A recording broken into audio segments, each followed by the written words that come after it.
আসসালামু আলাইকুম প্রিয় ফুটবল ফ্যান্স। আজকের সকালটা বেশ ভালো কাটলো, কেননা আর্জেন্টিনা বেশ একটা মুহূর্ত পার করে এসেছে। গত ম্যাচের ভুলভ্রান্তি থেকে শিক্ষা লাভ করে স্কলনির দল আজকে মাঠে সেরাটা দেওয়ার চেষ্টা করেছে। মোটামুটি বলতে গেলে 2-4 জন প্লেয়ার ছাড়া বাকি সকল প্লেয়ার যারা মাঠে গেম টাইম পেয়েছে তারা তাদের সর্বোচ্চ দেওয়ার চেষ্টা করেছে, সেরাটা বের করে নিয়ে এসেছে। এক কথায় বলা যায় যার শেষ ভালো তার সব ভালো। আজকের ম্যাচে বলার তেমন কিছু নয়, মোটামুটি ভালো একটা জয় পাওয়া গেছে। আরও ভালো হতো যদি প্রথম দিকে শেষের মতো খেলতো। কারা কেমন খেলেছে বা ভবিষ্যতে কেমন খেলবে তাদের একটু হলেও বোঝা গিয়েছে। লিও মেসির ব্যাপারে আর কিছু নাই বলি, 5টা গোলে তার অবদান ছিল লক্ষ্য করার মতো। একটা গোল করলো, বাকি 5 গোলে তার অবদান ছিল বেশি। আলমাদা তার পারফরমেন্স বেশ ভালো ছিল না, গোল অ্যাসিস্ট পেলেও প্রথম হাফে তার জন্য খেলা নষ্ট হয়ে যাচ্ছিল, তাকে এগুলো ঠিক করতে হবে। আলভারেস আজকে দারুণ খেলেছে, সাথে পেরাদেসের তুলনা নেই। আলভারেস এবং পেরাদেস তারা দুর্দান্ত ফুটবল খেলেছে, বিশ্বকাপে তাদের জায়গা সুনিশ্চিত বলেই ধরা চলে। ম্যাকলিস্টারের পারফরমেন্স ছিল বাজে, আমরা এলিস্টারের কাছ থেকে এরকম পারফরমেন্স আশা করি না। এলিস্টারের আরও বেশ কিছু উন্নতি প্রয়োজন, আশা করি স্কলনি বিশ্বকাপের আগে এলিস্টারের এই বিষয়গুলো সেরে তুলবেন।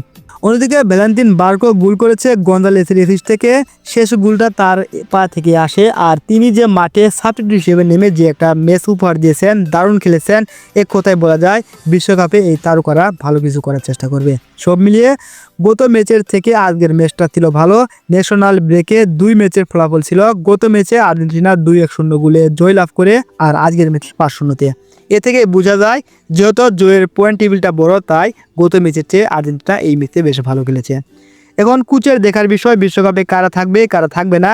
সাথে আজকে মেসি ওতামেন্ডির দারুণ এক মুহূর্ত ছিল, দুজনেই গোল পেয়েছে, শেষটা অনেক ভালো করেছে। মেসির বাড়ানো লং বল থেকে আলমাদাকে ডি বক্সের ভিতরে ফাউল করায় পেনাল্টি পায় আর্জেন্টিনা। মেসি ওতামেন্ডিকে ডেকে পেনাল্টি নিতে বলে চাইলে মেসি নিচেও নিতে পারতো, বাট মেসি দেখলো আমার সাথে ওতামেন্ডিরও আর্জেন্টিনার মাটিতে এটা শেষ ম্যাচ হতে চলেছে। মেসি যেহেতু এর আগেও একটা গোল করেছিল, তাই পেনাল্টিটা মেসি না নিয়ে সেলফিশ না করে মেসি ওতামেন্ডিকে পেনাল্টি নেওয়ার সুযোগ দেয়। এমন অনেক মুহূর্ত রয়েছে যেখানে মেসি নিজে প্লান্টি গ্রহণ না করে তার সতীর্থকে দিয়ে প্লান্টি গ্রহণ করেছেন।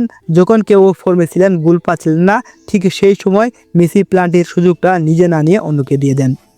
প্রথম হাফের খেলা শেষ 2-0 গোলে হয়েছিল। খুব বেশি একটা চেঞ্জ হচ্ছে কি, প্রথম গোল নিঃসন্দেহে দারুণ ছিল, তবে শুরুর দিকে ভালোই লাগছিল, মাঝখানে আবারও সেই ভেবাচেকা। আজকে আলমাদা মাস্তানুর রূপ নিয়েছে, আর ম্যাকলিস্টার কি খেলছে নিজেও সে জানে না। ডিফেন্স মলিনিয়া হতাশ করবে এমন একটা খেললে। পেরাদেস আলভারেস এরা না থাকলে এই 2টা গোল আশাই করা যেত না। মেসি এই বয়সে যতটুকু দৌড়াচ্ছেন, যতটুকু খেলছেন, আলমাদা এবং ম্যাকলিস্টার তেমন করতে পারছেন না। ভুল পাস, ভুল ড্রিবলিং এসব তাদের মধ্যে লক্ষ্য করা গেছে।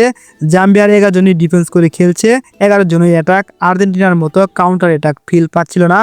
খেলাটা এখানে আলমাদা খারাপ করেছে, গোলকিপার উঠে এসেছিল, মেসি একবার সেটার সুযোগ নেয়, কিন্তু ওদের বাকি বডিগুলো দেয়ালের মতো হয়ে দাঁড়িয়ে আছে, এদের সরাসরি ভাঙ্গা খুবই মুশকিল। দ্বিতীয়ার্ধে আরও ভালো ফলাফল করেছিল দল, বার্কুকে নামানো উচিত ছিল, নিকো পাজের একটা অভাব লক্ষ্য করা গিয়েছিল, মেককে চেঞ্জ করা দরকার ছিল। আর যখনই এসব সাবস্টিটিউশনগুলো করা হলো তখন দল নতুন এক ফর্মে ফিরে যায়। আজকের ম্যাচে যে ফুটবলাররা গোল করেছে তাদের লিস্টটা একটু বলি। প্রথম গোলটা আসে আলভারেজের কাছ থেকে, দ্বিতীয় গোল লিওনেল মেসি, এবং তৃতীয় গোল আসে পেনাল্টি থেকে, সেটা করেন ওতামেন্ডি, এবং দলের সর্বশেষ গোলটা করে ভ্যালেন্টিনা বার্কো, এবং চতুর্থ গোল এসেছিল আত্মঘাতী একটা গোল। আশা করি বিশ্বকাপ জয়ী আর্জেন্টিনা যদি তাদের এরকম পারফরমেন্স ধরে রাখতে পারে, বিশ্বকাপে বেশ ভালো একটা কিছু করবে।